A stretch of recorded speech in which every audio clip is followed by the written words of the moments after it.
ಸ್ವಾಮಿ ನಿಮಗೇನು ಎಲಿಜಿಬಿಲಿಟಿ ಇದೆ ಇದನ್ನೆಲ್ಲ ಮಾತಾಡೋದಕ್ಕೆ, ನೀವೆಷ್ಟು ಶ್ರೀಮಂತರು, ನೀವು ಶ್ರೀಮಂತರ ಪಟ್ಟಿಯಲ್ಲಿ ನಂಬರ್ 1ನಾ 2ನಾ 3ನಾ ಅಂತ ಕೇಳ್ತೀರಾ. ನಾನೊಂದು ಮಾತು ಹೇಳಲ್ಲ ನಿಮಗೆ, ತೆಗೆದುಕೊಂಡು ಅವತ್ತು ಅಲ್ಲೇ ಕಾರ್ಯಾಗಾರದಲ್ಲೇ ನಾವು ಬಜೆಟ್ ಮಾಡಿಬಿಡೋಣ. ಯಾರ ಹತ್ರ ಬಜೆಟ್ ಇರುತ್ತೋ ಅವರು ಸಾಲಕ್ಕೆ ಹೋಗೋದಕ್ಕೆ ಸಾಧ್ಯನೇ ಇಲ್ಲ. ಒಂದು ವೇಳೆ ಸಾಲ ಇದ್ದರೆ ಈ ಬಜೆಟ್ ಅನ್ನೋದನ್ನ ಸರಿಯಾಗಿ ಬರೆದ್ರೆ ಸಾಕು, ಸಾಲ ಮುಕ್ತರು ಬೇಗ ಆಗ್ತೇವೆ. ಗೊತ್ತಿರಲಿ, ರೂಪಾಯಿಗಳಲ್ಲಿ ದುಡಿಯೋನಿಗೆ ರೂಪಾಯಿಗಳಲ್ಲಿ ಕಷ್ಟ ಇರುತ್ತೆ, ಸಾವಿರಗಳಲ್ಲಿ ದುಡಿಯೋನಿಗೆ ಸಾವಿರಗಳಲ್ಲಿ ಕಷ್ಟ ಇರುತ್ತೆ, ಲಕ್ಷಗಳಲ್ಲಿ ಕೋಟಿಗಳಲ್ಲಿ ದುಡಿಯೋನಿಗೆ ಲಕ್ಷ ಕೋಟಿಗಳಲ್ಲಿ ಕಷ್ಟಗಳಿರುತ್ತೆ. ಹೊರತುಪಡಿಸಿದ್ರೆ ಮನೆ ಕಟ್ಟಿಸ್ಬಿಟ್ರೆ ತುಂಬ ಸಂತೋಷವಾಗಿರ್ತೀನಿ, ಅಥವಾ ಇಂಥವ್ರನ್ನ ಮದುವೆ ಆಗಿಬಿಟ್ರೆ ನಾನು ತುಂಬ ಸಂತೋಷವಾಗಿರ್ತೀನಿ, ಈ ಚಿನ್ನ ತೆಗೆದುಕೊಂಡ್ರೆ ಸಂತೋಷವಾಗಿರ್ತೀನಿ, ಈ ರೀತಿ ಮದುವೆ ಆಗಿಬಿಟ್ರೆ ಅಥವಾ ಇಷ್ಟು ಆಸ್ತಿ ಮಾಡಿಬಿಟ್ರೆ, ಇಷ್ಟು ದುಡ್ಡು ಮಾಡಿಬಿಟ್ರೆ ಮನಃಶಾಂತಿಯಿಂದ ಇರ್ತೀನಿ ಅಂತ ನಾವು ಅಂದುಕೊಂಡಿರ್ತೀವಿ. ಫಸ್ಟ್ ಟ್ರಿಲಿಯನರ್ ಇನ್ ದ ವರ್ಲ್ಡ್ ಅಂತ ಹೇಳ್ತಿದ್ರು ಮೊನ್ನೆ ಯಾರು, ಎಲಾನ್ ಮಸ್ಕ್ಗೆ. ಅವರಿಗಿಂತ ದೊಡ್ಡ ಶ್ರೀಮಂತ ನಾನೇ.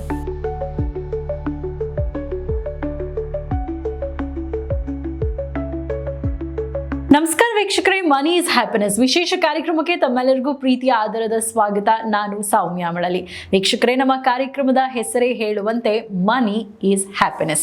ಸೊ ಜೀವನದಲ್ಲಿ ನಾವು ದುಡ್ಡನ್ನ ಸಂಪಾದನೆ ಮಾಡೋದು ಹೇಗೆ, ವ್ಯವಹಾರದಲ್ಲಿ ಯಶಸ್ಸನ್ನ ಗಳಿಸೋದು ಹೇಗೆ ಅನ್ನೋದರ ಜೊತೆಗೆ ನಮ್ಮ ಜೀವನದಲ್ಲಿ ಸುಖ, ಶಾಂತಿ, ನೆಮ್ಮದಿ ನೆಲೆಸೋದಕ್ಕೆ, ನಮ್ಮ ಜೀವನದಲ್ಲಿ ಸಮೃದ್ಧಿಯನ್ನ ಸಾಧಿಸೋದಕ್ಕೆ ಈ ಧರ್ಮ ಕರ್ಮಗಳು ಯಾವ ರೀತಿಯಾಗಿ ಕಾರಣ ಆಗುತ್ತೆ, ನಾವು ಮಾಡಿದಂತಹ ಪಾಪ ಪುಣ್ಯಗಳು ಅಥವಾ ಏನಾದರೂ ಕರ್ಮಗಳನ್ನ ಮಾಡಿದರೆ ಅದನ್ನು ನಾವು ಯಾವ ರೀತಿ ಈ ಜನ್ಮದಲ್ಲಿ ಅದರಿಂದ ಮುಕ್ತಿಯನ್ನ ಪಡ್ಕೊಳ್ಬಹುದು, ಇದೆಲ್ಲದರ ಬಗ್ಗೆ ಇವತ್ತಿನ ಕಾರ್ಯಕ್ರಮದಲ್ಲಿ ಗುರುಗಳು ಹಲವಾರು ವಿಶೇಷ ಮಾಹಿತಿಯನ್ನ ನಮ್ಮ ಜೊತೆ ಹಂಚಿಕೊಳ್ಳಲಿದ್ದಾರೆ.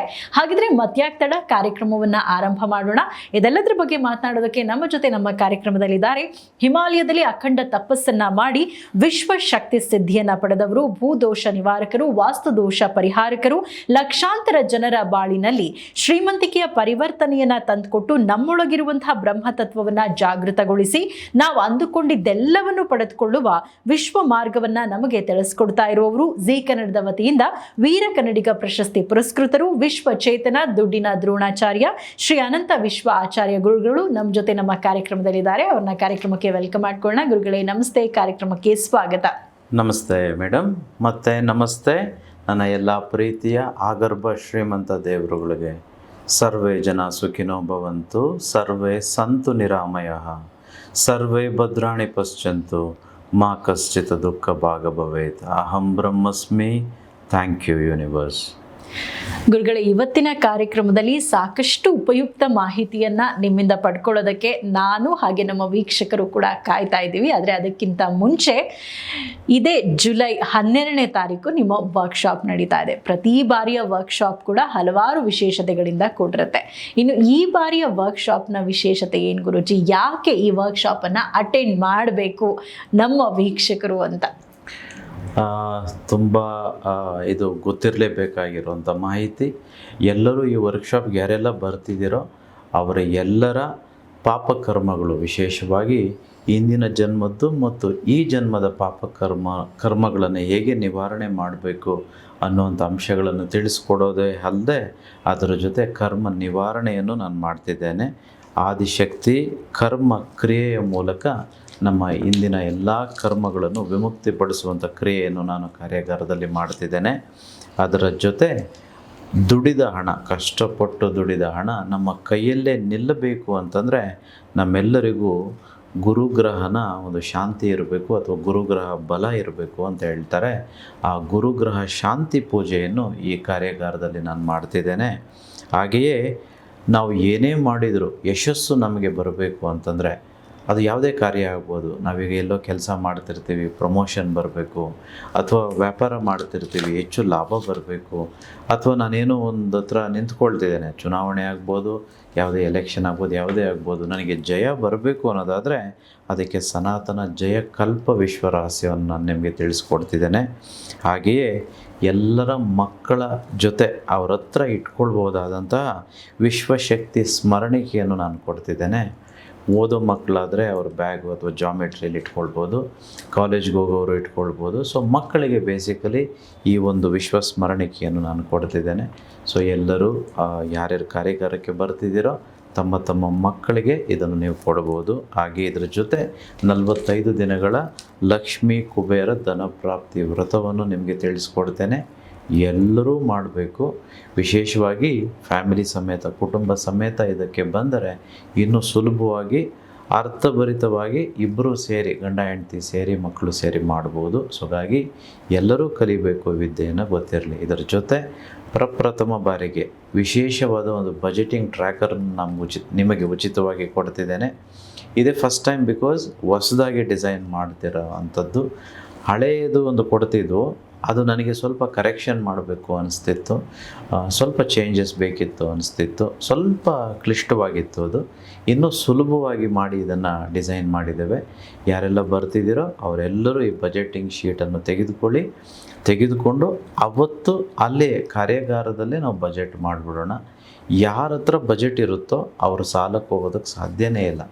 ಒಂದು ವೇಳೆ ಸಾಲ ಇದ್ದರೆ ಈ ಬಜೆಟ್ ಅನ್ನೋದನ್ನ ಸರಿಯಾಗಿ ಬರೆದ್ರೆ ಸಾಕು, ಸಾಲ ಮುಕ್ತರು ಬೇಗ ಆಗ್ತೇವೆ, ಗೊತ್ತಿರಲಿ. ಸೊ ಹಾಗಾಗಿ ಎಲ್ಲರೂ ಇದನ್ನು ಅವತ್ತೇ ಮಾಡೋಣ, ಜುಲೈ 12ನೇ ತಾರೀಕು.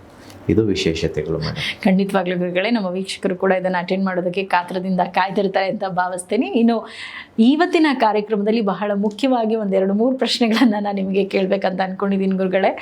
ಈಗ ನಾವು ಎಲ್ಲರೂ ಕೂಡ ಕೆಲಸ ಮಾಡ್ತಾ ಇರ್ತೀವಿ, ನಾವು ಅಂದ್ಕೊಂಡಿದ್ದನ್ನು ಸಾಧಿಸಬೇಕು ಅಂತ ಹೋರಾಟ ಮಾಡ್ತಿರ್ತೀವಿ. ಕೆಲವೊಂದು ಸಲ ನಾವು ಅದು ಅಚೀವ್ ಕೂಡ ಮಾಡ್ತೀವಿ. ಆದರೆ ಎಲ್ಲೋ ಒಂದು ಕಡೆ ಮನಸ್ಸಿಗೆ ನೆಮ್ಮದಿ ಅನ್ನೋದೇ ಇರಲ್ಲ, ಒಂದು ಪೀಸ್ ಅನ್ನೋದೇ ಇರಲ್ಲ. ಯಾವಾಗಲೂ ಹೇಳ್ತಿರ್ತಾರೆ, ನನ್ನ ಹತ್ರ ಎಲ್ಲ ಇದೆ ಆದರೆ ಯಾಕೋ ಮನಸ್ಸಿಗೆ ನೆಮ್ಮದಿ ಅನ್ನೋದೇ ಇಲ್ಲ, ಶಾಂತಿ ಅನ್ನೋದೇ ಇಲ್ಲ ನನ್ನ ಜೀವನದಲ್ಲಿ ಅಂತ. ಎಷ್ಟು ಮಟ್ಟಿಗೆ ಕೆಲವೊಬ್ಬರು ವೈರಾಗ್ಯ ಆಗಿಬಿಡ್ತಾರೆ ಅಂತಂದರೆ, ದೇವರೇ ನೀನು ಏನು ಕೊಟ್ಟಿದೆಯಾ ಇದು ಯಾವುದೂ ಬೇಡ, ದಯವಿಟ್ಟು ನನಗೊಂದು ಮನಸ್ಸಿಗೆ ನೆಮ್ಮದಿ ಕೊಟ್ಬಿಡು, ನನಗಷ್ಟು ಸಾಕು ಅಂತಂದರೆ ಅಷ್ಟರ ಮಟ್ಟಿಗೆ ಏನೇ ಅಚೀವ್ ಮಾಡಿದ್ರೂ ಜೀವನದಲ್ಲಿ ನೆಮ್ಮದಿ, ಶಾಂತಿ ಅನ್ನೋದು ತುಂಬ ಮುಖ್ಯ. ಸೊ ಈ ಒಂದು ಹಂತವನ್ನು ಹೇಗೆ ಅಚೀವ್ ಮಾಡೋದು ಗುರುಗಳೇ? ನಾವು ನೆಮ್ಮದಿಯನ್ನು ಪಡ್ಕೊಳ್ಳೋದು ಹೇಗೆ? ಎಲ್ಲವನ್ನೂ ಪಡ್ಕೊಂಡು ಜೀವನದಲ್ಲಿ ನೆಮ್ಮದಿಯಿಂದ ಬಾಳ್ವೆ ಮಾಡೋದು ಹೇಗೆ? ಇದ್ರ ಬಗ್ಗೆ ತಿಳಿಸ್ಕೊಡಿ. ಒಂದಂತೂ ಅರ್ಥ ಮಾಡ್ಕೋಬೇಕು, ಈ ಕಲಿಯುಗದಲ್ಲಿ ಈ ಭೂಮಿ ಮೇಲೆ ಯಾರೆಲ್ಲ ಹುಟ್ಟಿದಾರೋ ಅವರೆಲ್ಲರಿಗೂ ಕೆಲವು ಋಣಗಳು ಇನ್ನೂ ಬಾಕಿ ಇದೆ, ಅದಕ್ಕೆ ಹುಟ್ಟಿರ್ತೇವೆ, ಗೊತ್ತಿರಲಿ. ರೂಪಾಯಿಗಳಲ್ಲಿ ದುಡಿಯೋನಿಗೆ ರೂಪಾಯಿಗಳಲ್ಲಿ ಕಷ್ಟ ಇರುತ್ತೆ, ಸಾವಿರಗಳಲ್ಲಿ ದುಡಿಯೋನಿಗೆ ಸಾವಿರಗಳಲ್ಲಿ ಕಷ್ಟ ಇರುತ್ತೆ, ಲಕ್ಷಗಳಲ್ಲಿ ಕೋಟಿಗಳಲ್ಲಿ ದುಡಿಯೋನಿಗೆ ಲಕ್ಷ ಕೋಟಿಗಳಲ್ಲಿ ಕಷ್ಟಗಳಿರುತ್ತೆ. ಹೊರತುಪಡಿಸಿದ್ರೆ ಎಲ್ಲರೂ ಇಲ್ಲಿ ಸರಿ ಇಲ್ಲ, ಎಲ್ಲರೂ ಆರಾಮಾಗೇನೂ ಇಲ್ಲ. ಅದಕ್ಕೆ ನಮ್ಮ ಬಸವಣ್ಣರು ಹೇಳ್ತಾರೆ, ಮರ್ತ್ಯ ಲೋಕವೆಂಬುದು ಕರ್ತಾರನ ಕಮ್ಮಟವಯ್ಯ, ಇಲ್ಲಿ ಸಲ್ಲುವವನು ಅಲ್ಲಿಯೂ ಸಲ್ಲುವನು, ಇಲ್ಲಿ ಸಲ್ಲದವನು ಎಲ್ಲಿಯೂ ಸಲ್ಲನು ಕೂಡಲ ಸಂಗಮ ದೇವ ಅಂತಂತೇಳಿ. ಸೊ ನಾವೇನು ಇಲ್ಲಿ ಮಾಡ್ತೇವೋ ಅದನ್ನೇ ನಾವು ಮುಂದಿನ ಲೋಕಗಳು ತೆಗೆದುಕೊಂಡು ಹೋಗುವಂಥದ್ದು ಅಂತೇಳಿ. ಹಾಗಾಗಿ ಹಿಂದೆ ಮಾಡಿದ ಕರ್ಮಗಳ ಪರಿಣಾಮ ಇವತ್ತು ನಾವೇನನ್ನು ಅನುಭವಿಸ್ತಿರ್ತೇವೆ. ನಾವು ಒಂದು ವೇಳೆ ಪುಣ್ಯಗಳನ್ನೇ ಹೆಚ್ಚು ಮಾಡಿದ್ದಿದ್ರೆ, ಕರ್ಮಗಳಿಲ್ಲದೇ ಇದ್ದಿದ್ದರೆ ಈ ಭೂಮಿ ಮೇಲೆ ಮೊದಲಿಗೆ ಹುಟ್ಟುತ್ತಾನೆ ಇರಲಿಲ್ಲ, ಗೊತ್ತಿರಲಿ. ಸೊ ಹಾಗಾಗಿ ಒಳ್ಳೆಯ ಪುಣ್ಯಗಳನ್ನು ನಾವು ಮಾಡುವಂಥವ್ರಾಗಬೇಕು. ನೋಡಿ, 84 ಲಕ್ಷ ಜೀವರಾಶಿಗಳು ನಮ್ಮ ಜೊತೆನೇ ಇದ್ದಾವೆ. ಅವೆಲ್ಲವೂ 84 ಲಕ್ಷ ಜೀವರಾಶಿಗಳು ನಮಗಿಂತ ಹೆಚ್ಚು ಸುಖಮಯವಾದ ಜೀವನವನ್ನು ಮಾಡ್ತಿದ್ದಾವೆ. ಯಾಕಂತಂದರೆ ಅವುಗಳಿಗೆ ನಾಳೆ ಅನ್ನುವಂಥದ್ದು ಗೊತ್ತಿಲ್ಲ, ನೆನ್ನೆ ಅನ್ನುವಂಥ ಚಿಂತೆಯೂ ಅದಕ್ಕಿಲ್ಲ. ಅವು ಪ್ರೆಸೆಂಟ್ ಅಂದರೆ ಈ ಗಳಿಗೆಯಲ್ಲಿ ಜೀವಿಸ್ತಿದ್ದಾವೆ, ಗೊತ್ತಿರಲಿ. Everything in this universe as a manual, which means operating system. ಅದು ಆಪ್ರೇಟಿಂಗ್ ಸಿಸ್ಟಮಲ್ಲಿ ಏನು ಬರೆದಿದೆಯೋ ಅಷ್ಟನ್ನೇ ಮಾಡ್ತಿರುತ್ತೆ. ಒಂದು ಕ್ಯಾಟ್ ತೆಗೆದುಕೊಂಡ್ರೆ, ಬೆಕ್ಕು ತೆಗೆದುಕೊಂಡ್ರೆ, ಬೆಕ್ಕಿಗೆ ಆ ಪರಮಾತ್ಮ ಯಾವ ಆಪ್ರೇಟಿಂಗ್ ಸಿಸ್ಟಮ್ ಇಟ್ಟಿದ್ದಾನೋ ಅಷ್ಟರಲ್ಲೇ ಅಷ್ಟೇ ಮಾಡ್ತಿರುತ್ತೆ. ನಾಯಿಗೇನಿಟ್ಟಿದ್ದಾನೋ ಆ ಒಂದು ಧರ್ಮ ಅದು ಪಾಲನೆ ಮಾಡ್ತಿರುತ್ತೆ. ನೀವು ಪಕ್ಷಿ ತೆಗೆದುಕೊಂಡ್ರೆ ಪಕ್ಷಿಗೆ ಏನು ನಿಯಮ ಇಟ್ಟಿದ್ದಾನೋ ಅಷ್ಟೇ ಮಾಡ್ತಿರ್ತಾರೆ.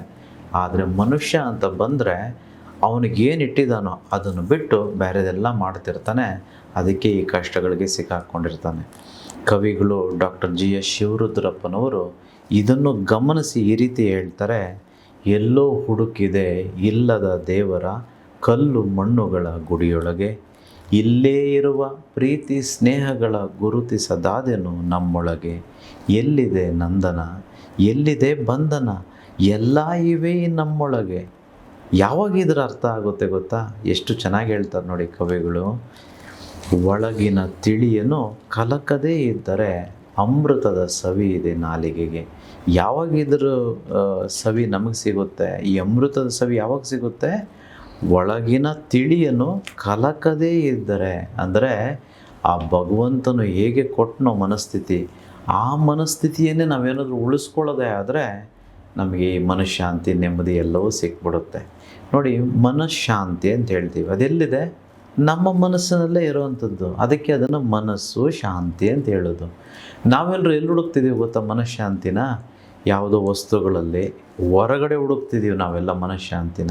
ಹೊರಗಡೆ ಅಂತಂದರೆ, ಈ ಕಾರ್ ತೆಗೆದುಕೊಂಡ್ರೆ ನಂಗೆ ಮನಃಶಾಂತಿ, ತುಂಬ ಚೆನ್ನಾಗಿರ್ತೀನಿ, ಮನೆ ಕಟ್ಸ್ಬಿಟ್ರೆ ತುಂಬ ಸಂತೋಷವಾಗಿರ್ತೀನಿ, ಅಥವಾ ಇಂಥವ್ರನ್ನ ಮದುವೆ ಆಗಿಬಿಟ್ರೆ ನಾನು ತುಂಬ ಸಂತೋಷವಾಗಿರ್ತೀನಿ, ಈ ಚಿನ್ನ ತೆಗೆದುಕೊಂಡ್ರೆ ಸಂತೋಷವಾಗಿರ್ತೀನಿ, ಈ ರೀತಿ ಮದುವೆ ಆಗಿಬಿಟ್ರೆ ಅಥವಾ ಇಷ್ಟು ಆಸ್ತಿ ಮಾಡಿಬಿಟ್ರೆ, ಇಷ್ಟು ದುಡ್ಡು ಮಾಡಿಬಿಟ್ರೆ ಮನಃಶಾಂತಿಯಿಂದ ಇರ್ತೀನಿ ಅಂತ ನಾವು ಅಂದುಕೊಂಡಿರ್ತೀವಿ. ನಾವೇನು ಮಾಡ್ತಿದ್ದೀವಿ? ಈ ಶಾಂತಿಯನ್ನು, ನೆಮ್ಮದಿಯನ್ನು ಹೊರಗಡೆ ಯಾವುದೋ ವಸ್ತುವಿಗೆ ಕಟ್ತಾ ಇದ್ದೀವಿ. ಈಗ ಹೋಗಿ ಅದಕ್ಕೆ ಹೋಗಿ ಏನು, we are trying to attach happiness to something else which is outside. Happiness is always within. ಇದು ನಮ್ಮ ಮನಸ್ಸಿನ ಒಳಗಡೆ ಇರೋದಕ್ಕೆ ಯಾರೆಲ್ಲ ಈ ವ್ರತ ನಾನು ಹೇಳ್ಕೊಡ್ತೀನಲ್ಲೋ, 45 ದಿನದ್ದು 36 ದಿನಗಳ ವ್ರತ ಅಥವಾ ಧ್ಯಾನವನ್ನು ಮಾಡಿದರೆ ಸಾಕು ಮನಃಶಾಂತಿ ಸಿಗುವಂಥದ್ದಾಗುತ್ತೆ. ಅದರ ಜೊತೆ ಇನ್ನೊಂದು ಗೊತ್ತಿರಲಿ, ಸರಳವಾದ ಜೀವನ ಯಾರು ಮಾಡ್ತಾರೋ, ಅಂದರೆ ಆಡಂಬರವಿಲ್ಲದೆ ಇರುವಂಥದ್ದು, ಸಾಲವಿಲ್ಲದೆ ಇರುವಂಥದ್ದು, EMI ರಹಿತ ಜೀವನ ಏನಿದೆಯೋ ಅದೇ ಅಲ್ವರಿ ಮನಃಶಾಂತಿ ಕೊಡುವಂಥದ್ದು, ನೆಮ್ಮದಿ ಕೊಡುವಂಥದ್ದು. ಸೊ ಹಾಗಾಗಿ let us not compete ourselves to make thousands of crores. ನೀವು ಎಷ್ಟೋ ಸಲ ನನಗೆ ಕಮೆಂಟ್ಸಲ್ಲಿ ಹಾಕ್ತೀರಾ, ಸ್ವಾಮಿ ನಿಮಗೇನು ಎಲಿಜಿಬಿಲಿಟಿ ಇದೆ ಇದನ್ನೆಲ್ಲ ಮಾತಾಡೋದಕ್ಕೆ, ನೀವೆಷ್ಟು ಶ್ರೀಮಂತರು, ನೀವು ಶ್ರೀಮಂತರ ಪಟ್ಟಿಯಲ್ಲಿ ನಂಬರ್ 1ನಾ 2ನಾ 3ನಾ ಅಂತ ಕೇಳ್ತೀರಾ. ನಾನೊಂದು ಮಾತು ಹೇಳಲ್ಲ ನಿಮಗೆ, ಇವೆಲ್ಲ ಎಷ್ಟು ಜನ ಶ್ರೀಮಂತರಿದ್ದಾರೆ ಈಗೆಲ್ಲ, ಏನೋ ಟ್ರಿಲಿಯನರ್ ಅಂತೆ, ಫಸ್ಟ್ ಟ್ರಿಲಿಯನರ್ ಇನ್ ದ ವರ್ಲ್ಡ್ ಅಂತ ಹೇಳ್ತಿದ್ರು ಮೊನ್ನೆ ಯಾರೋ ಎಲಾನ್ ಮಸ್ಕ್ಗೆ. ಅವರಿಗಿಂತ ದೊಡ್ಡ ಶ್ರೀಮಂತ ನಾನೇ.